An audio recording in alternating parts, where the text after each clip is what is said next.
इस वक्त जहाँ पे सैलाब की वजह से बहुत ज़्यादा तबाही फैल रही है, वहीं इसके साथ बहुत ज़्यादा बीमारियाँ फैलने का भी खदशा है। तो इन बीमारियों से ये कौन कौन सी बीमारियाँ इसकी वजह से फैल सकती हैं और इन बीमारियों से बचाव किस तरीके से मुमकिन है, और फिर अगर इस किसी शख्स को कोई बीमारी हो जाती है सैलाब की वजह से, तो उसका कौन सा तरीका इलाज है जो आप अभी से एहतियात करके दवाइयाँ जो है अपने घर में रख सकते हैं। ये सारी की सारी चीज़ें हम आज की वीडियो के अंदर जानेंगे।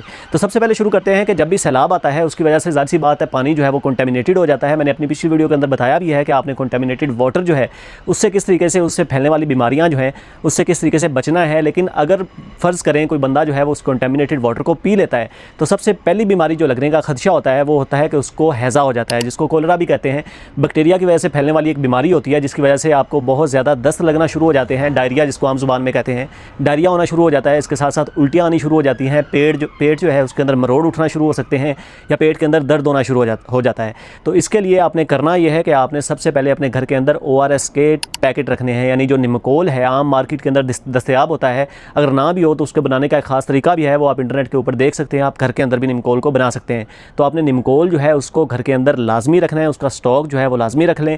अगर आपके घर के अंदर कोई बच्चा मौजूद है, बूढ़ा मौजूद है, या इवन जवान भी है, उसको ये बीमारी हो जाती है, तो आपने सबसे पहले उसको निमकोल देना है। और आपने ख्याल रखना है कि वो बंदा जो है वो डिहाइड्रेटेड ना हो, यानी उसमें ज़ाहिर सी बात है पानी का लॉस हो रहा होता है। जब जैसे जैसे वो दस्त कर रहा होता है या उल्टियाँ कर रहा होता है, उसके साथ साथ जिस्म से पानी भी खारिज हो रहा होता है और उसके साथ साथ जो नमकियात हैं उनका ज़्यादा भी हो रहा होता है। तो इन सारों की रिप्लेसमेंट के लिए मार्केट के अंदर जो ORS आता है वो सबसे मौसर इलाज है। आपने सबसे पहले एंटीबायोटिक्स की तरफ जंप नहीं करना। एंटीबायोटिक्स कभी कभी ऐसे केस के अंदर आपका मरीज़ जो है उसको ख़राब कर सकती हैं। इसीलिए आपने सबसे पहले जो सेफेस्ट तरीका है इलाज का घर के अंदर वो है निमकोल। आपने उसको निमकोल पानी के अंदर मिला के पिलाना है और डेली का 3 से 4 लीटर पानी जो है वो ऑन एवरेज उसको पिलाना है। और अगर उसकी हालत ज़्यादा ख़राब होना शुरू हो जाए, यानी उसको पेशाब जो है आप देखेंगे 12 घंटे के अंदर उसको पेशाब ही नहीं आ रहा, छोटा पेशाब, और उसके बाद उसको बुखार जो है वो बहुत ज़्यादा तेज़ हो रहा है, तो उसको फ़ौरी तौर पे आपने किसी भी करीबी हॉस्पिटल के अंदर लेके जाना है। फिर उसके बाद दूसरे नंबर पे जो बीमारी फैल सकती है वो है टाइफाइड।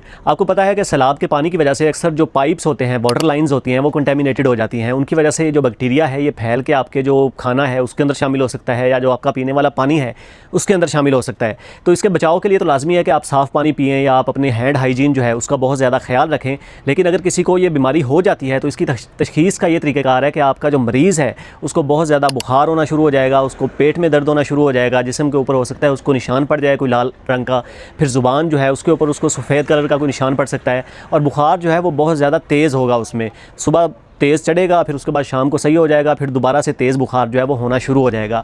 अगर किसी को इस तरह के मसले आ रहे हैं तो आपने समझ जाना है कि ये जो पेशेंट है इसको टाइफाइड हुआ है, और इससे अब बचाओ, इसका इलाज जो है वो एंटीबायोटिक्स की मदद से होता है। लेकिन आपने घर के ऊपर सेल्फ़ प्रिस्क्रिप्शन नहीं करनी, आपने कभी भी एंटीबायोटिक्स खुद से प्रिस्क्राइब नहीं करनी।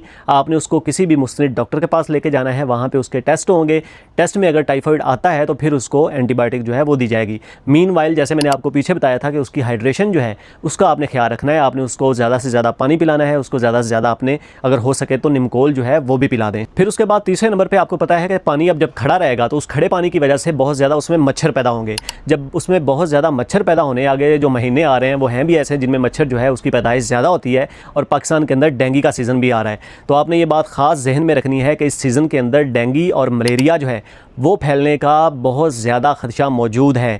इसीलिए आपने अलामात जो हैं वो जहन में रखनी है। ख़ास तौर पे अगर एक बंदा है उसको बहुत ज़्यादा तेज़ बुखार हो रहा है, उसको आंखें जो हैं उनके पीछे दर्द हो रहा है, फिर उसके बाद जोड़ जो हैं उसके अंदर उसको दर्द हो रहा है, फिर उसके बाद आपको वो कहता है कि मुझे ऐसा दर्द हो रहा है जैसे मेरी हड्डियाँ जो हैं वो टूट रही हैं और पूरा जिस्म जो है वो लागर हो रहा है, तो आपने समझ जाना है कि आपका मरीज़ जो है हो सकता है उसको डेंगू का बुखार हुआ हो, क्योंकि ये मोहलक तरीन स्टेज की तरफ भी जा सकता है। इसलिए इसकी तशख़ीस जो है वो इनिशियल स्टेजेस के ऊपर बहुत ज़्यादा ज़रूरी है। इसी तरीके से मलेरिया जो है उसका बुखार जो है वो स्वेटिंग के साथ होता है, फिर उसके बाद उसमें बहुत ज़्यादा मरीज़ जो है उसको राइगर्स और चिल्स होती हैं। तो ये चीज़ें भी आपने जहन में रखनी है कि जब भी मरीज़ को बहुत ज़्यादा हाई ग्रेड फ़ीवर हो तो आपने उस फीवर को लाइट नहीं लेना। हो सकता है आपका मरीज़ जो है उसको डेंगू हुआ हो या मलेरिया हुआ हो, क्योंकि मच्छर जो है उसकी वजह से ये वाले बुखार जो है वो हो सकते हैं। तो इनके बचाव के लिए सबसे पहले तो ये है कि आपने नेट्स जो हैं उनका इस्तेमाल करना है। आज पाकिस्तान और इंडिया के अंदर ख़ास तौर तौर पे बहुत ज़्यादा ज़रूरी है कि रात को जब आप आउटडोर सोते हैं, बाहर सोते हैं, तो आप नेट के अंदर सोएं। फिर उसके बाद आप कमरे के अंदर अच्छे तरीके से कोई भी अच्छा जो मस्कीटो रिपेलेंट होता है, स्प्रे वगैरह, वो स्प्रे करें। फिर उसके बाद जिस्म के ऊपर भी मस्कीटो रिपेलेंट स्प्रेज जो हैं वो आते होते हैं, वो लगा के आप इवन दिन के टाइम पर भी वो लगा के बाहर जाया करें, क्योंकि जो डेंगू मच्छर होता है वो मच्छर ज़्यादातर दिन के टाइम पर ही आपको काटता होता है। फिर उसके बाद अगर आपके मरीज़ को ये मर्ज़ हो जाता है तो आपने जहन में रखना है कि डेंगू का जो बुखार है वो एक वायरल फीवर है, उसकी कोई एंटीबायोटिक नहीं है। आपने उसको सिर्फ पैरासीटामोल देनी है। फिर उसके बाद आपने उसका हाइड्रेशन स्टेटस जो है, यानी पानी जो है वो ज़्यादा से ज़्यादा उसको पिलाना है। और उसके साथ साथ अगर मरीज़ जो है उसकी हालत ख़राब होना शुरू हो जाए, उसको बुखार जो है वो ना उतरे, बहुत ज़्यादा आपको लगे कि इसकी हालत ख़राब हो रही है, उसको छोटा पेशाब नहीं आ रहा, तो आपने फ़ौरी तौर पर उसको हॉस्पिटल में लेके जाना है, क्योंकि हो सकता है कि उसके डेंगू का बुखार जो है वो शदीद ख़तरनाक किस्म की स्टेज इख्तियार कर गया हो, जिस स्टेज की वजह से आपका मरीज़ जो है उसकी मौत भी वाक़ई हो सकती है। तो इसीलिए आपने ये चीज़ें जो हैं वो जहन में रखनी है। जितनी भी आपको मैंने अलामात बताई हैं, जितनी भी आपको इवन आपको जो प्रिवेंशंस बताई हैं, अगर वो कर लें तो फिर तो बहुत अच्छा है। और जो तरीका इलाज है वो भी आपने जहन में रखना है कि आपने सेल्फ प्रिस्क्रिप्शन जो है वो नहीं करनी, बल्कि किसी डॉक्टर के पास जाना है, उससे आपने मशवरा लेना है। फिर उसके बाद आपको पता है कि जब भी गंदा पानी जो है वो खड़ा होता है, तो उस खड़े पानी के साथ जब कोई भी शख्स कॉन्टैक्ट में आएगा तो उस कॉन्टैक्ट की वजह से उसको स्किन इन्फेक्शंस होना शुरू हो जाएंगी। अब स्किन इन्फेक्शंस के अंदर उसको बैक्टीरियल इन्फेक्शंस भी हो सकती हैं और उसको वायरल इन्फेक्शंस भी हो सकती हैं और फंगल भी हो सकती हैं। ज़्यादातर वैसे बैक्टीरियल और फंगल ही होती हैं, जैसे फफूंदी का मर्ज़ होता है या इसी तरीके से दूसरे मर्ज़ होते हैं। तो इस तरीके से जो स्किन इन्फेक्शंस होते हैं, इन इन्फेक्शन से भी बचाव का तरीका यही है कि आपने गंदा पानी जो है उससे दूर रहना है। फिर उसके बाद अगर ये आपको हो जाता है तो आपने उसकी सबसे पहले तशख़ीस करवानी है। बाज़ औक़ात इस तरीके से होता है कि आपको कोई बैक्टीरियल इन्फेक्शन हुआ होता है, उसके ऊपर आप कोई स्टीरॉयड क्रीम लगाते हैं, तो वो क्रीम लगाने से आपका इन्फेक्शन जो है वो मज़ीद ख़राब हो जाता है, उसमें बैक्टीरिया जो है वो मज़ीद ग्रो करना शुरू कर देता है। इसीलिए आपने अपने तौर पे कोई भी गूगल से दे के क्रीम श्रीम जो है वो नहीं लगानी। सबसे पहले तो आपने एहतियात करनी है कि आपकी स्किन जो है वो महफूज रहे।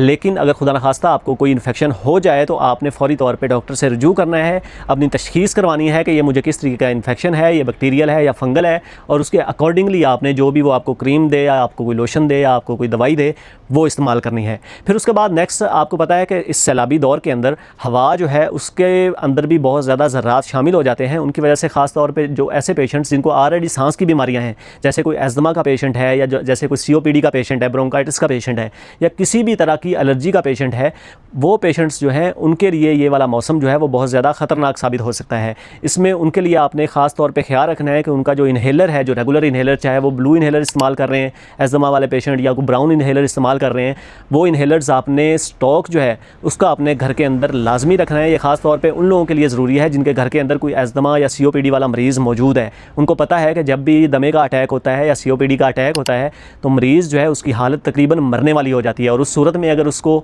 वो इन्हेलर ना दिया जाए तो उसकी जान भी जा सकती है। तो इसीलिए आपने ख़ास तौर पे सैलाब वाले दिनों के अंदर इन दवाइयों के स्टॉक्स जो हैं, जैसे साल्ब्यूटामोल है या कोई भी और स्टीरॉयड इन्हेलर है, उनके स्टॉक्स जो कि आपके डॉक्टर ने प्रिस्क्राइब किए हुए हैं आपके मरीज़ के लिए, उनके स्टॉक्स आपने अपने घर के अंदर लाजमी रखने हैं ताकि किसी भी इमरजेंसी की सूरत में आपको बहुत ज़्यादा भाग दौड़ ना करनी पड़े, आपके पास फौरी तौर पे इन्हेलर मौजूद हो ताकि आपका जो मरीज़ है वो सेफली हॉस्पिटल तक पहुंच सके।